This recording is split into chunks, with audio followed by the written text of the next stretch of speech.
Hello my cuties, চলো আজ সারাদিন কী খেলাম সেটাই শেয়ার করি। সকালে খেয়েছিলাম মশালা ওটস, দেন মিড মর্নিংয়ে খেয়ে নিয়েছিলাম শসা, মৌসুম্বি লেবু আর এই ডিম সেদ্ধটা। লাঞ্চে ছিল ভাত, সাথে ঝিঙে চচ্চড়ি, আলুর দম আর পাঁপড় ভাজা। বিকেল হতে না হতেই এই লাল লাল তরমুজগুলো খেয়ে নিয়েছিলাম। দেন অফিস থেকে ফেরার সময় বর নিয়ে এসেছিল আমার ফেভারিট আইসক্রিম। রাত্রেবেলা খেয়েছিলাম রুটি, সাথে চানা মশলা আর এই স্পেশাল ডিশটা। এটা কি বলো তো? লাউয়ের পায়েস। তোমরা কখনো খেয়েছো? খেয়ে থাকলে কিন্তু অবশ্যই কমেন্টে জানিও। টাটা। হ্যালো মাই কিউটিস, চলো আজ সারাদিন কী খেলাম সেটাই শেয়ার করি। সকালে খেয়েছিলাম মশালা ওটস, দেন মিড মর্নিংয়ে খেয়ে নিয়েছিলাম শসা, মৌসুম্বি লেবু আর এই ডিম সেদ্ধটা। লাঞ্চে ছিল ভাত, সাথে ঝিঙে চচ্চড়ি, আলুর দম আর পাঁপড় ভাজা। বিকেল হতে না হতেই এই লাল লাল তরমুজগুলো খেয়ে নিয়েছিলাম।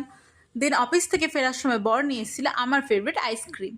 রাত্রেবেলা খেয়েছিলাম রুটি, সাথে চানা মশলা আর এই স্পেশাল ডিশটা। এটা কি বলো তো? লাউয়ের পায়েস। তোমরা কখনো খেয়েছো? খেয়ে থাকলে কিন্তু অবশ্যই কমেন্টে জানিও। টাটা।